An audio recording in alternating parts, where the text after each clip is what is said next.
When my brother and I were born, our parents brought in a psychic to predict our futures. The psychic told them my brother would develop severe depression because of my success in school and that on the day SAT scores were released, he would jump from the school rooftop and end his life. To save him, they spent 18 years tearing me down. On exam day, they confiscated my ID. I begged them not to do this, but my father kicked me into the walk-in freezer and locked the door from the outside. Your brother's going to die because of you, and yet you still want to take that exam? You want him dead, is that it? The freezer was set to negative 22 degrees. All I had on was a short-sleeved school uniform. I pounded on the door with everything I had. Mom, it's so cold in here, please let me out. Oh, quit the act. My mother's voice was high and razor sharp. The freezer isn't even on. Your brother is this close to being free of that prophecy, and yet all you can think about is yourself. Her footsteps faded down the hall. Blood kept running from where I had hit my head, dripping onto my uniform and going cold almost instantly. I curled into the corner as my body stiffened, slowly, 1 degree at a time. My limbs felt like they had been filled with lead. On the other side of the door, I could hear Darren Merritt, my older brother. Dad, Mom, just let Wes out. His grades are amazing. You can't make him miss the SATs. Shut up.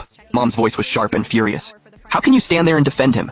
Have you forgotten what he did the year he got first place? How he was standing right in front of you showing off? I knew exactly which time she meant. I was 10. I had scored a perfect 100 on the math test, 20 points higher than Darren. I ran home holding the paper up, so excited my face was flushed. I'm better than Darren, I had said. Darren went pale.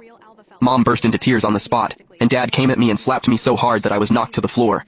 Blood ran from my nose, dripping onto the test results I had been so proud of. That night, they locked me in the freezer to think about what I had done, and by the time they let me out the next morning, I could not feel my hands or feet anymore.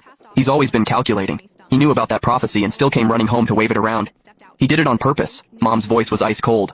I slumped against the door. I did not even have the strength to shake my head anymore. That was not true. I was 10 years old. I was just a kid who wanted her to be proud of me. I understood that she was afraid of losing Darren. But why did she have to treat me like the enemy? I was her child too. My hand kept slapping against the door. I was trying to tell them they had forgotten to turn the freezer off. Mom, come on. I'm not a kid anymore. I'm not that fragile. Do you really think I'd get depressed just because my little brother's smarter than me? Darren's voice was tight with worry. What if that psychic was making it all up? You can't lock Wes up over something like that. Dad cut in right away. That's enough, Darren.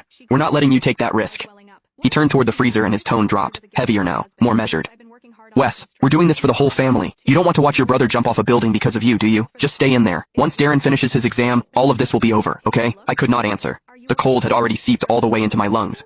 My chest ached like the frost was cracking it open from the inside. I pulled together everything I had left and hit the door one last time. Mom came storming over and kicked it. Wesley Merritt, what the hell is your problem? Do I need to come in there and deal with you myself? Then she opened it. The door cracked open, just enough for a sliver of light to get through, and my heart jumped into my throat. Was I saved?